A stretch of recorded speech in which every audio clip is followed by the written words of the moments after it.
Hey everybody, Tony here at AI2 Products. We are going to do a video on the BX and kind of the history of the BX coming up right now.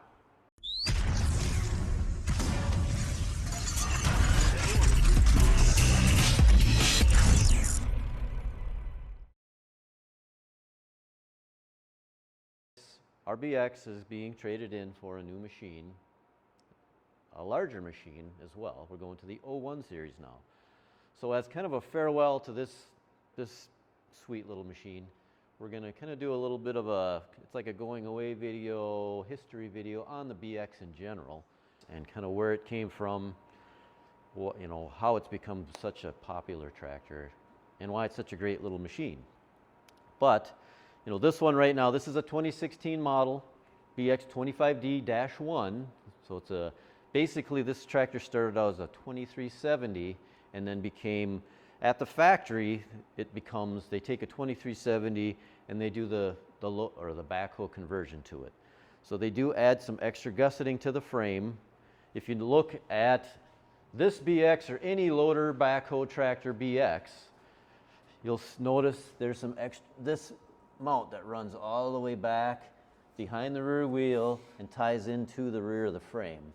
That's one of the big gussets that are added to these backhoe tractors to make them a backhoe tractor.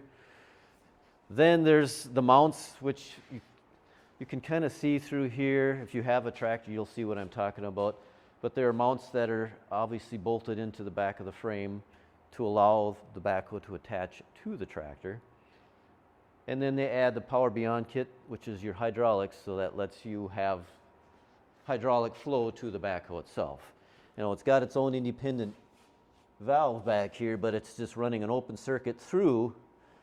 So if you unplug these lines, you've got a loop line you've got to hook back in, so when you fire your tractor up, it doesn't deadhead the pump because it needs that circulation to keep the pump flowing or the hydraulic fluid moving.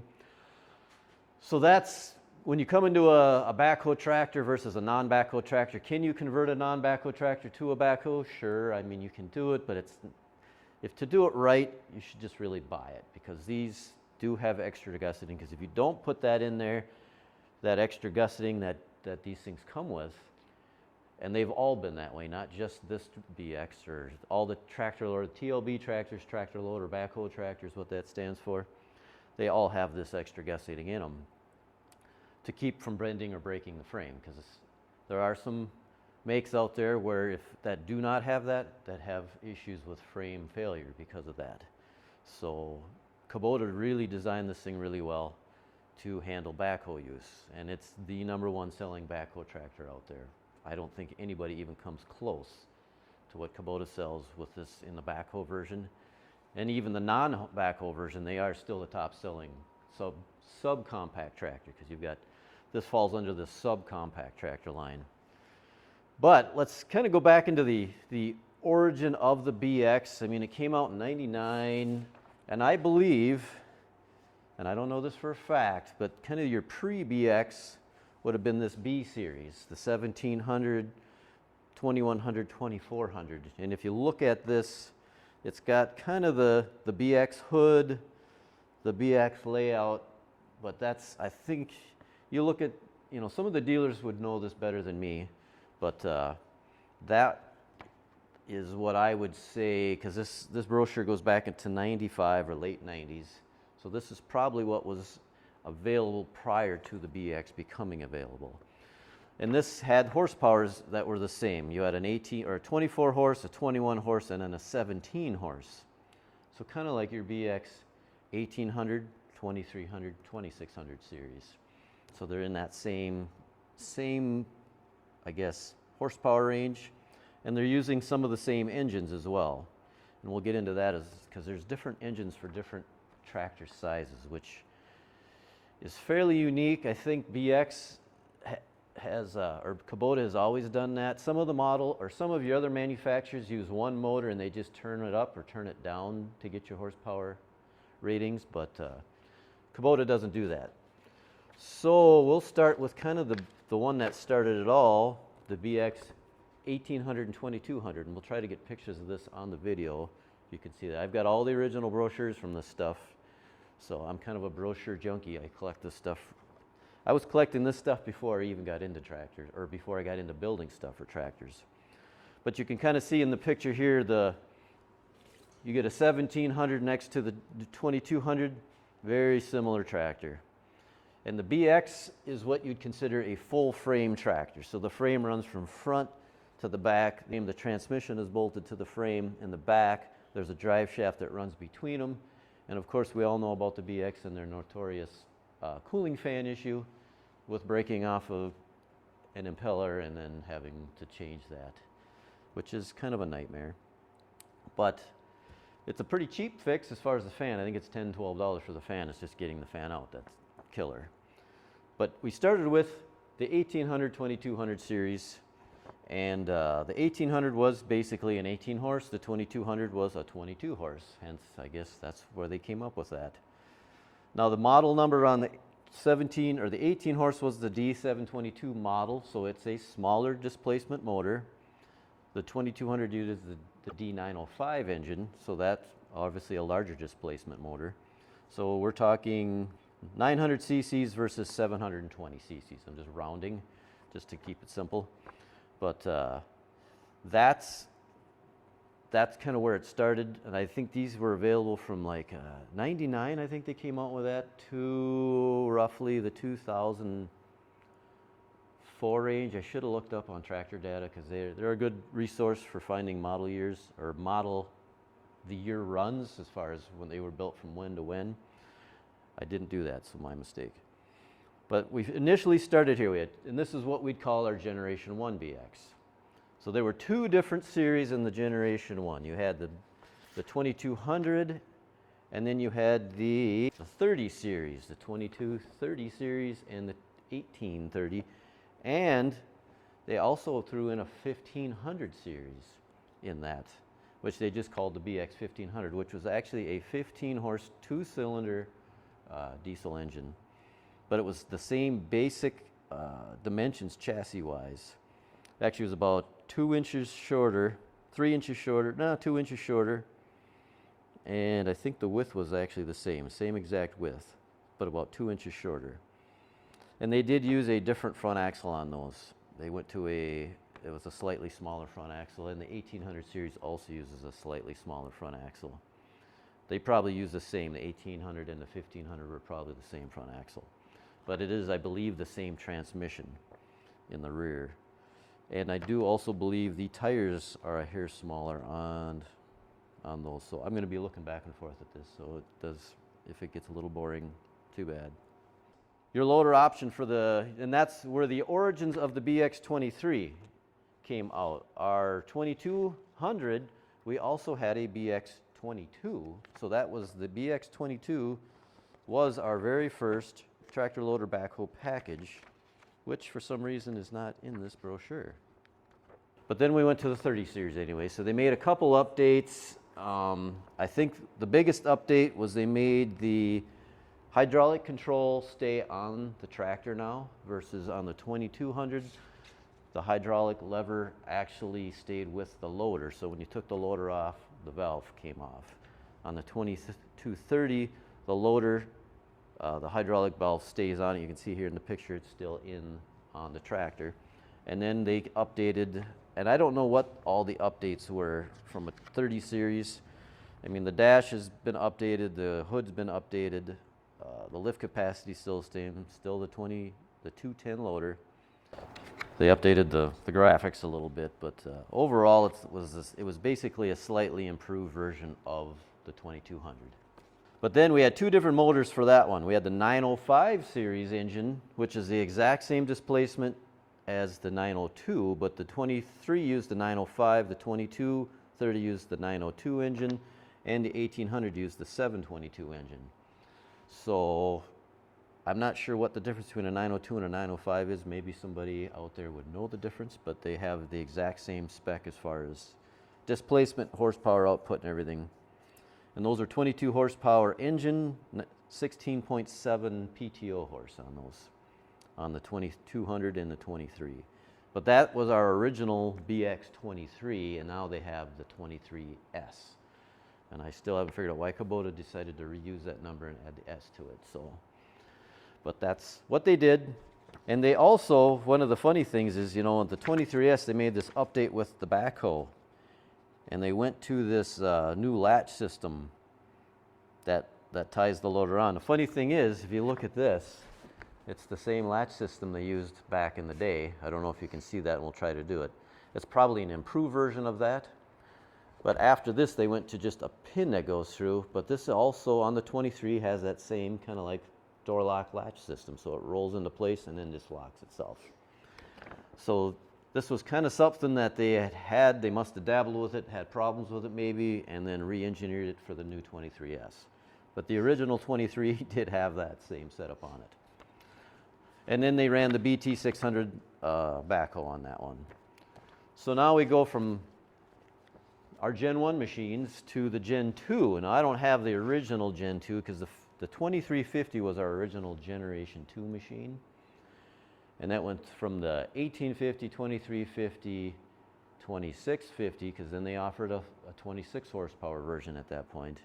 Well, then they came out with the BX24. Well, now we go to the Gen 2, which is this basic machine here.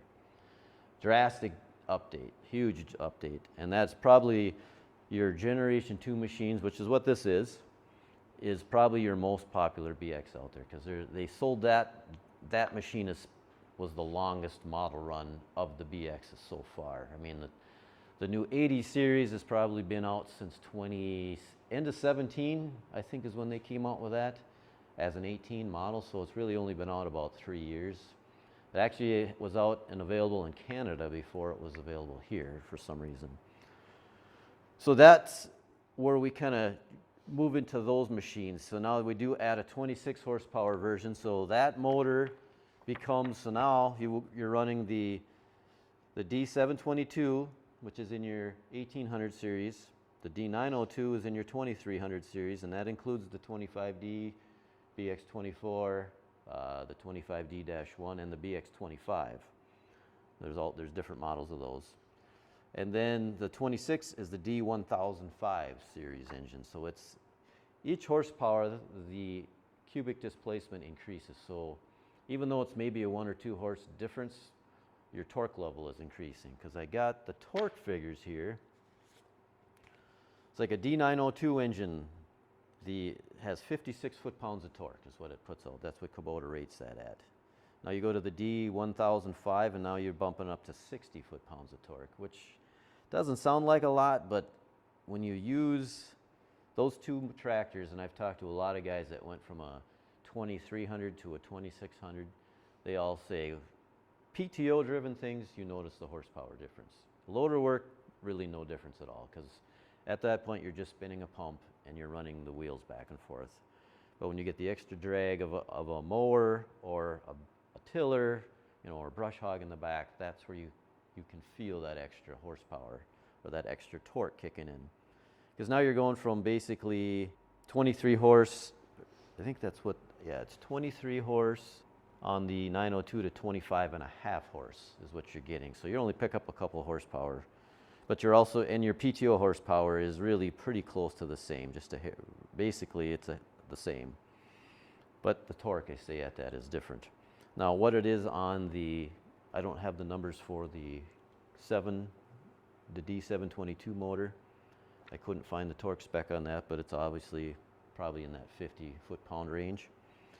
But, so that's why I try to tell everybody, it's like each model does have a different motor. It's not just the same motor that's been tuned up for more horse or detuned for less horse. So then we go from there to the 80 series, which is obviously our current model, and they made a lot of changes to that with obviously the hood changed, and the hood on these does lift from back here and go forward. Well, now the hood and the side shield lift up at the same time. This one, all the previous model BXs, the hood's just upper half lifted and went back. They went to tilt wheel. This lever moved from here to here. These controls stayed pretty much the same, other than now we've got the valve here. The pedal arrangement stayed the same. Well, the dash layout changed. Your cruise control feature, all that stuff didn't really change at all. Still got the same mower deck options, a 54 and a 60 inch. And the 60 is, for everybody to know, by far the most popular deck out there. So if you're looking at buying one, I would just get the 60 inch because there's just it's, for whatever reason, it's been the most popular one. It's the largest one you can get for the BX. It cuts really nice. I mean, you look on Messick's website, Neil Messick did a really nice video on the comparison between the 54 and the 60. So, and he is a great resource for videos on the BX as well. Yeah, the 60 seems to be the most popular. And the non-drive over. Most guys do not do the drive over. I really don't recommend the drive over. If you got a floor like this, you can put this deck on in 5 minutes. It's such a simple thing to do. The drive over adds a whole nother mounts that come off the side of the frame, so you've got a chassis that hangs under the tractor all the time for that deck. You drive over it, you still got to get off, you still got to hook some stuff up.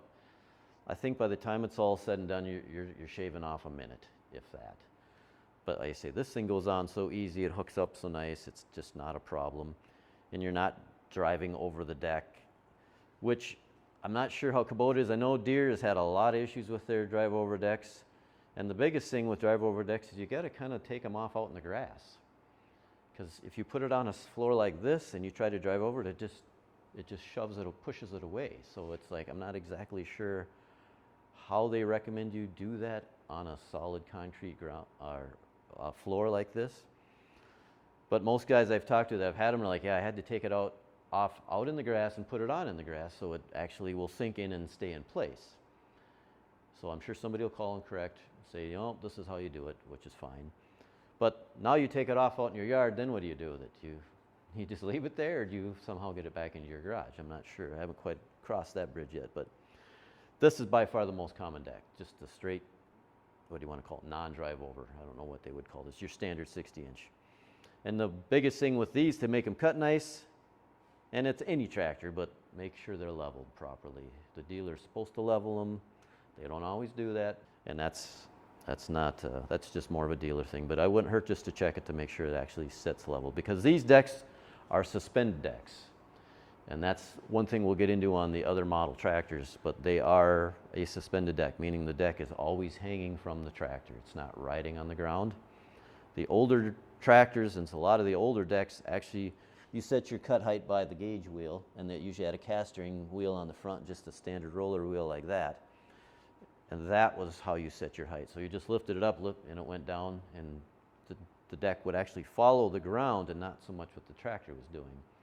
So to me, those actually cut a little bit nicer because they will follow the ground, versus if the tractor rolls over a rock, all of a sudden it picks the deck up. Well, that wouldn't, on a deck that rides on the ground, that doesn't happen. It stays on the ground. I'm going to say between from the original BX to today, we're probably talking about 20 plus different models out there.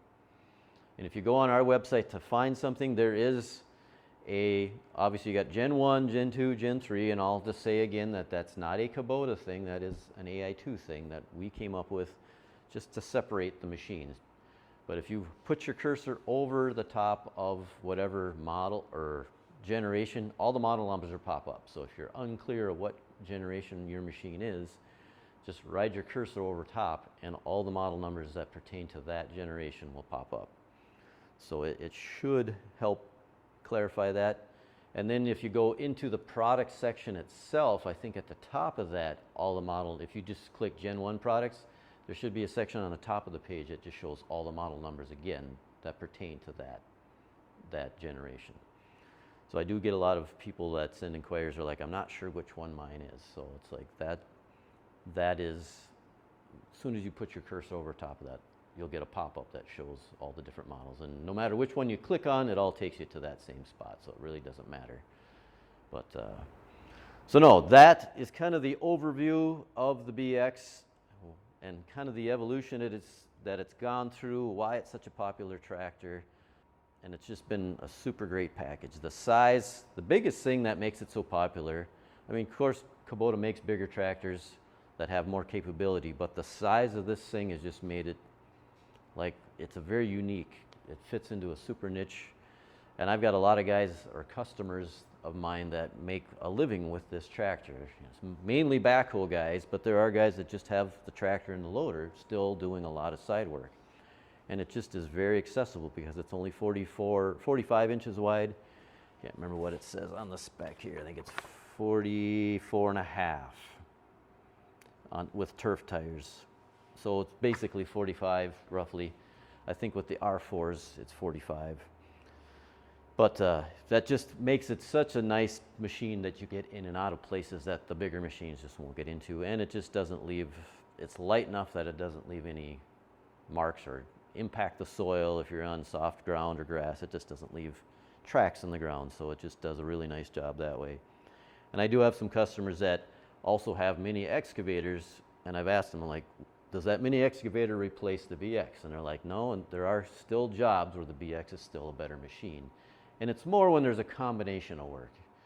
They're like, if you're gonna do a lot of just long digging, the mini excavator will outrun this easily because that's what it's designed to do, just dig holes and do that job specifically. You know, the BX is kind of a jack of all trades tractor. It does a lot of things really well, but nothing perfect, if you want to call it. So it's like you can't mow grass with a mini excavator. You can't do loader work with a mini excavator. You can just dig holes and dig trenches, where this thing lets you do all those different things, and it does them pretty damn well. Does it have some drawbacks? Sure, but every machine in this class kind of does. But, and your biggest competitor to the BX would be your 1 Series John Deere, which is a good machine, but this is just a better machine. To kind of wrap this all up, we just wanted to do a video because this one is going away. It has been traded in. The dealer just let us keep it. And I do work with Arnold's of Kimball out of Kimball, Minnesota. They are my local dealer. They own several stores. I work with Al Schramm up there. So if you're in the market for a tractor, give Al a call. The BX is going away. It's been a great tractor. Somebody is going to get a pristine BX 25D hopefully soon. This will be sitting on there a lot. It's got 159 hours on it. The thing looks as nice as the day it showed up here. The BX attachments are not going anywhere, yeah, because we're still going to make BX. We still got new BX stuff that we're going to come out with. We just won't have the BX on hand, but I have access to other BX tractors, so that's not a problem. We'll get into the video. Well, I'll just say, we are going to now the B01 series is what we're going to step up to. So I just bought a B2601 with the backhoe on it, which is sitting right over here. We just kind of got it out of the picture right at the moment. So that's, and I've had a ton of calls in the last 6 months on the 01 series, mainly the 2601. The 2601 is the larger horsepower because there's two models, 2301, 2601. We'll get into that on the next video. But if you have any questions, give me a call, 320-331-1055, or email me at tony@bxattachments.com. Look us up on our website, bxattachments.com. Check us out on Facebook, on the AI2 Asheville Industries Facebook page, or our BX or network page. If you want to get a hold of me, the best thing is to email me. If you send me a message on Facebook, I check those, but I just don't check it nearly as often as obviously an email. If you have any questions or suggestions for any other videos as well, please let us know. Put a comment down below. Hit the like button, please, if you will. And subscribe if you would. Yeah, hit that notification bell that's somewhere down there. I appreciate your time, and thanks.